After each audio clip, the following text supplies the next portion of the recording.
श्री स्वामी समर्थ.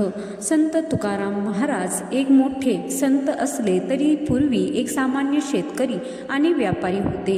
एकदा त्यांचा व्यापार खूप बुडाला, त्यामुळे त्यांच्यावर कर्ज झाले. त्यांचे एक कर्जदार, ज्यांचे नाव नागेश होते, तो नेहमी त्यांना पैशासाठी त्रास देत असे.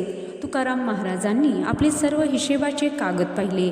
त्यांना आढळले की लोकांचे देणे आणि येणे यांची वही खाती आहेत. एक दिवस तुकाराम महाराजांनी एक मोठा निर्णय घेतला.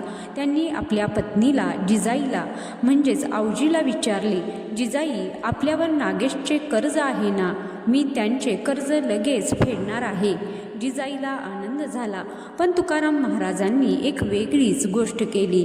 कर्ज फेडण्यासाठी नागेशला देण्याऐवजी ते सर्व बहीखाती घेऊन इंद्रायणी नदीच्या तीरावर गेले.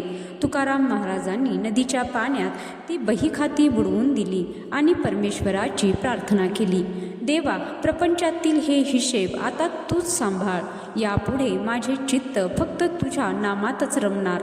नागेशला जेव्हा ही गोष्ट कळली तेव्हा त्याला खूप राग आला. त्याने तुकाराम महाराजांना लोकांसमोर अपमानित केले आणि धमकावले की जोपर्यंत तू माझे कर्ज परत करत नाहीस तोपर्यंत तू अभंग लिहायचे नाहीस. तुकाराम महाराजांनी त्यांना नम्रपणे सांगितले की त्यांच्या अभंगावरूनच त्यांचे कर्ज फेडले जाईल. नागेश हसला आणि निघून गेला. तुकाराम महाराजांनी देवाच्या नावावर पूर्ण विश्वास ठेवला आणि पुन्हा कधीही त्या कर्जाची चिंता केली नाही. त्यांनी आपले सर्व लक्ष भक्ती आणि समाज प्रबोधनात केंद्रित केले. काही काळानंतर नागेशने पाहिले की तुकाराम महाराजांचे अभंग आणि त्यांचे उपदेश ऐकण्यासाठी खूप लोक जमू लागले आहेत. त्यांची कीर्ती खूप दूरवर पसरली. लोकांनी स्वतःहून भक्तिभावाने तुकाराम महाराजांना मदत करायला सुरुवात केली. कालांतराने नागेशलाही संतांचे महत्त्व आणि त्यांच्या विचारांची ताकद समजली.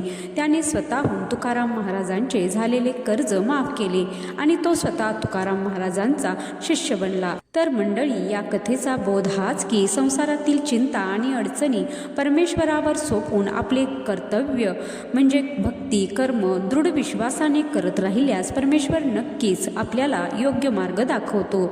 जय श्री स्वामी समर्थ. जय हरी विठ्ठल.